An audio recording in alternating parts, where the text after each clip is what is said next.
Olunaku lwa leero njagala tutunuulire ku ebirooto 8 by'obifuna biraga nti obufumbo bwo bwalumbibwa. 8 dreams that show that your marriage is under attack. Kama tukwebaza kubanga oli mulungi, tukuddiza ekitiibwa n'amateeto jangu ofuge era olabisibwe mu bulamu bwaffe mu Kristo Yesu omwana wa Katonda omulamu. Amina. So bintu bingi bitutukako mu bulamu naye nga tetumanyi. Omulabe nga yatuziba amaaso nga tetulaba kiki kijja mu maaso. Bintu ne bitutuukako ate ne bituleetera okuba nga twejjusa. So abantu bangi bafiiriddwa obufumbo bwabwe naye ng'ate oluusi Mukama yabalabula naye olw'okuba tebaabitegeera oba olw'okuba amaaso gaabwe agaaziba ne kibaviirako okuba nga ate tebategedde ebyo Mukama byabalaze. Omulabe n'akozesa omwagaanyi ogwo okuba nga tetumanyi, ignorance, ate n'akola byonna by'ayagala. N'olunaku lwa leero nziza okuwa ebirooto bino kasita obiraba mu bulamu bwo oba kasita bitandika okuba nga bijja, omanya obufumbo bwo oba relationship yo eri under attack. Olina okuba nga ate ogolokoka, ebintu byonna ne bisobola okuba nga ate bitambula bulungi. Ekirooto ekisookera ddala kyolina okuba nga ate weegendeza kati okiraba kasita olaba nga onoonya omwagalwawo, looking for your spouse. Omwagalwawo oba patanawo oba omuntu yenna gw'oli mu relationship wadde nga temunaba kufumbiriganwa, kasita oba ng'oli munoonya akubuze, fuluma ebweru munoonya bw'omusuubira ate omulabawo. Ekyo ekirooto olina okwegendereza era kiraga nti omulabe yalumba dda. Ojja kusoma Luka 15:8 paka ku 10. Ojja kuba nga ate ofuna kiki kye kitutegeeza. Kakati bulota ng'onoonya omwagalwawo ng'akubuze, amanya obufumbo bwo buli under kye tuyita spiritual attack, era amaanyi ag'ekizikiza gaba gazze okuba nga ate gabaawukanya. Ekyokubiri, buli w'oloota ng'onoonya omwagalwawo naye ng'akoze eki, n'ova mu kirooto ng'akubuze, n'ova mu kirooto nga omusisinkanye n'omuntu omulala, like badde omunoonya naye ogenda olaba ng'ate omusisinkanye n'omuntu omulala, face gy'otategeera, oba omuwala omulala oba omusanze n'omusajja omulala.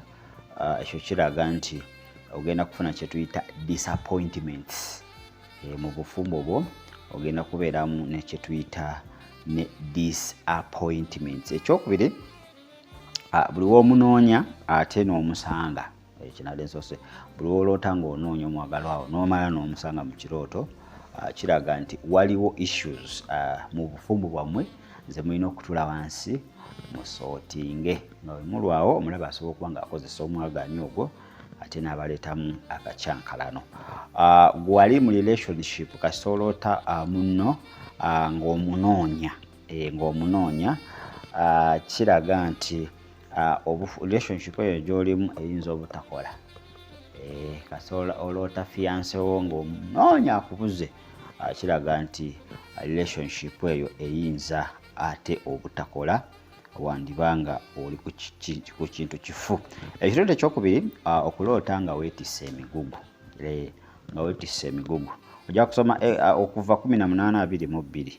Buli w'oloota nga weetisse emigugu, ova mu nnyumba ya bbaawo ogenda, oba ng'okutte emigugu gyo ofuluma mu nnyumba naye nga toli musanyufu, ekyo kiraga kye tuyita serious spiritual attack and about your marriage. Oba wabaawo okulumba kw'omubi eri obufumbo bwo. Era nammwe abali mu relationship kasita oloota nga weetisse omwagalwawo oba munno nga yeetisse emigugu gye ku mutwe, nga yeetisse emigugu ku mutwe ng'atambula agenda, era kiraga nti w'otaasabe ennyo relationship eyo eyinza obutakola.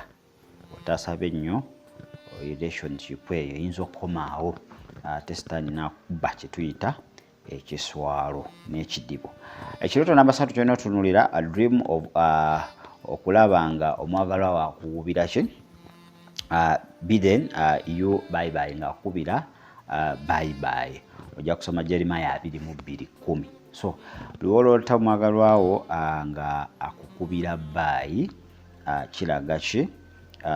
Kiraga oluusi omwoyo w'okufa, spirit of death, aba atambula ng'oluusi ayagala kubanga abaawula era ng'ayawula ki? Emmeeme zammwe mmwe ababiri muleme kuddamu kubanga ate mubeera wamu. So ezo ziba demonic plot to separate both of you, oba nteekateeka z'omulabe sitaani okulaba nga ate zibaawula, naye ng'okwawula okwo omu yandifa, omu n'asobola okuba ng'akola ki? Omu n'asigalawo mu bulumi obufaanaganako bwe butyo. Okulaba omwagalwawo ng'akukubira bye naye ng'amaziga gakola ki? Amaziga gamuyitamu, oba bbaawo oba ng'akubira bye naye nga munyiike amaziga gamuyitamu, kitegeeza nti waliwo embeera enzibu gye mugenda okusisinkana nga mwabaagalana eyinza okuba nga ate ebaleetera okwawukana. Okwawukana oba okuloota omwagalwawo yafa naye ng'ate akola ki? Akukubira bye era egyo myoyo gy'omulabe sitaani. Ayinza okuba ng'ate wafumbirwa awalala naye nga gyagala kuba ng'ate agikugjayo oba okukulemesa. Okuloota nga ozzeemu n'ofumbirwa bakukuba ddemba ga buli kimu naye ate olaba nga bazzeemu bakukubye embaga ogwokubiri. Si kirungi, by the way, si kirungi. Ojja kusoma Matayo 19:9, kyekyandikibwa kijja kukukola bulungi. Matayo 19:9. So buli olaba nga bakukubye embaga omulundi ogwokubiri, kitegeeza waliwo amaanyi ag'ekizikiza agalumbye ki? Obulamu bwo. Ate wobanga weeraba nti ofumbiddwa, if you see yourself being married at your partner again, this means some forces are fighting to cause a break up in that marriage. Era buli olaba nga bawazeemu akukubye embaga ate, era manya ataaka. Aba ataaka yakukuba dda ate olaba azzeemu akukubye embaga, oba olaba ate omuntu omulala akukubye embaga, manya nti ezo demonic attacks ezirumbye okuba nga zikola ki? Ate nga zibaawulayawula, era gye giba myoyo egigezaako okuba nga gidestroyinga era n'okuleetawo obutakwatagana wakati wammwe abameka ababiri. So olina okuba ng'ogenda n'oyingirako mu kusaba n'osooka oba ng'ozikiza ebyoto ebyo. Ekirooto ekirala, dream of having sex, okuloota ng'ate weegatta n'omuntu. Ayinza okuba nga weegatta ne bbaawo mu birooto, si kirungi. Newaba bbaawo n'aba mukyalawo tolina muloota nga weegatta naye, si kirungi. Oba n'okwegatta n'omuntu yenna, ex oba fiyansi wo yenna, nakyo si kirungi. Kitegedde? So Abakolisi ekisooka 6:18 ojja gisoma ate ejja kukola bulungi. So lwoloota omuntu yenna oba buli wofuna ekirooto nga oli kwegatta n'omuntu, manya these are spiritual forces eziba zirumbye, oluusi ziba spiritual wives or husbands, giba abasajja n'abaami ab'omwoyo. So buli webajja ne bakukozesa, oluusi appetite ya bbaawo ebula, bireetawo okukyankalana, bireetawo obusungu, bireetawo obukyayi, bireetawo obuteesigaŋŋana. So kasita bitandika okuba nga bikola ki? Bikukozesa, bireetawo ebintu ebifaanaganako bwe bityo. So olina okuba nga oli mwegendereza. Buli amaka oba obufumbo we bulumbibwa muzita zikawuula, naye nga those are marine spirits. Buli amaka buli galumbibwa marine spirits gaba gagenda kwabikamu oba gagenda kuba nga gasaanawo, kubanga zo these are high ranking demonic forces. Wootayimirira gandikuba amaka gasooka ne gakuba essanyu ne galimalawo, ne mubeerawo bubeezi nga sister ne brother, naye nga essanyu tewakyali. Byo nga byennyini bye bifuna essanyu okuyita ki? Okuyita mu birooto. Ate oba nga tonafumbirwa, chances z'okufumbirwa ziba ntono nnyo kasita otandika okuexperiencinga ki? Ezo sexual dreams. So ofuna ebirooto ebifaanaganako bityo bw'oba oli mu relationship saaba nnyo kuba eyinza okutuka ate obanga oli mufumbo naawe saaba nnyo kubanga omulabe yandiba nga afunye oluggi wabaawukanyiza ntakawuula. Ekirooto namba 6 okuloota nga mulwanagana.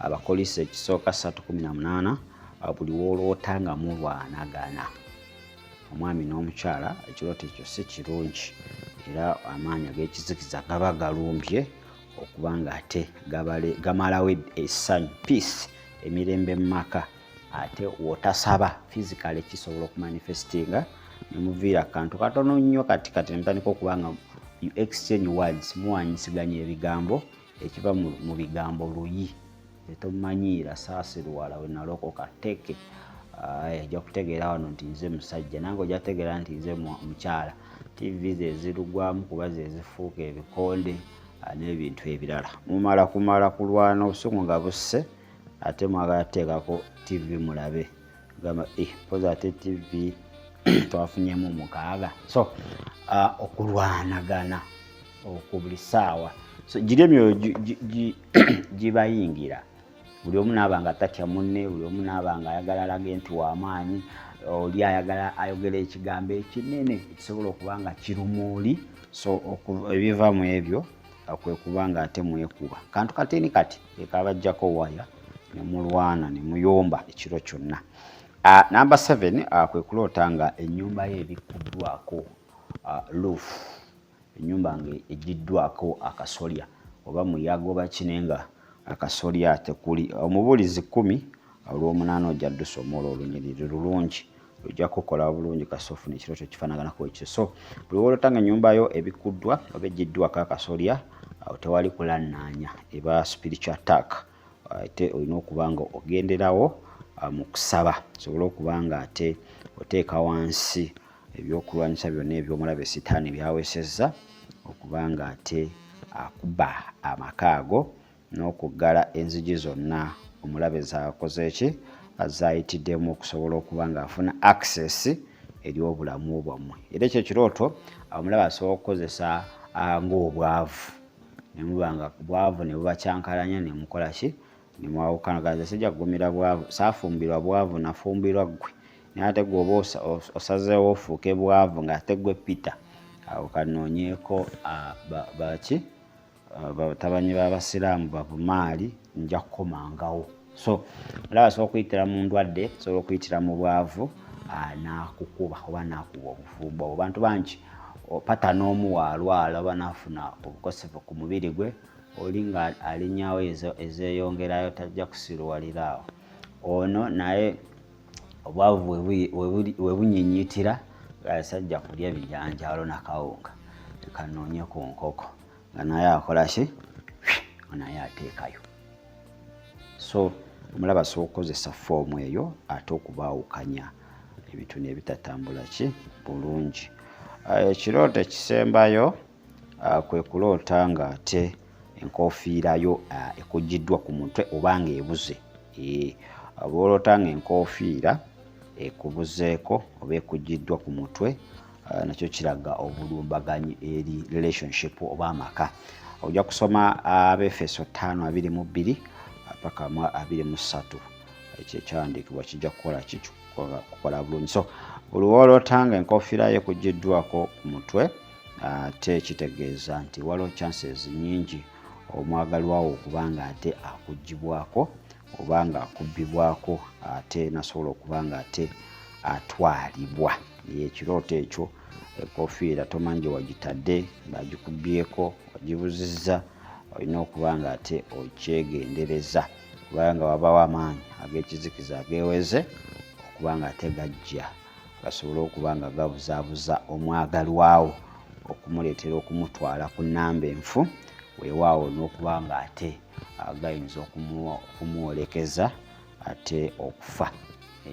Kufa kuno okusobola okuba nga kuvaawo asamuhawo yinza okuba nga muva namu wedding ne mufa so okuba nga muva namu introduction emmotoka nezikola ki nezigwa si kirungi okuloota nga ate oggiddwako enkofiira ekyo kyabakazi female bakazi kasita oloota gwe mukazi gwe nga enkofiira ye ate egenze manya ebintu bitabuse mulaba kubikudde kubanga enkofiira kiringa enviiri kitibwa ky'abakyala enkofiira naye egwa mu ttuluba eryo so mulaba aba akwambudde ekitiibwa ekyo so those are all about ebyo ebirooto 8 byolina okuba nga weegendereza nga wobifuna mazima ddala gwa ku maviivi osobola okuba nga ate okaabirira omutonzi ate engage in the spiritual warfare. Kirooto ekisooka nkugambye okuloota nga onoonya omwagala wo abuze, ekyo kirooto kiraga nti relationship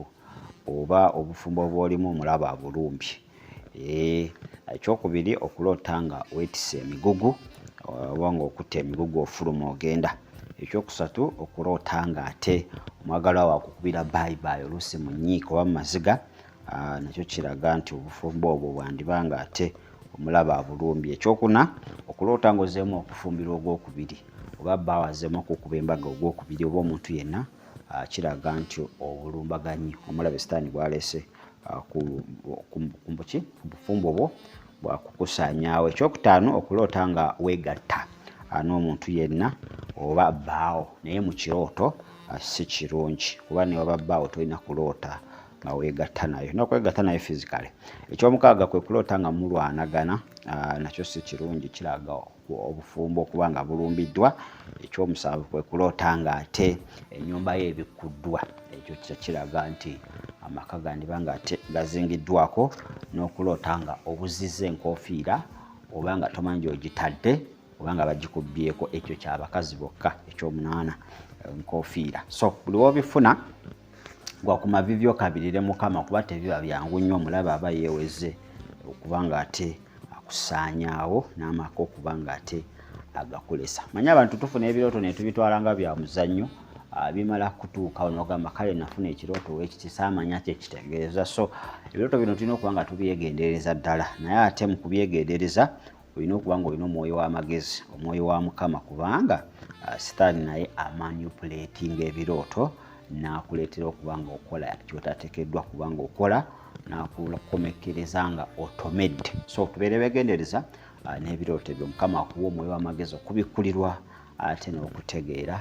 Abefeso 1:17. Baagaliza olunaku olungi, temwerabira genda ku Tish TV subscribe ate tusobole okuba nga tweyongerayo mu abatalya fees nga nze abagezaako okuba nga ate muzisasula mu bbanka mutazigulamu mandaazi. Kyentegeeza nti kyano ya luzungu. Mubeere bulungi.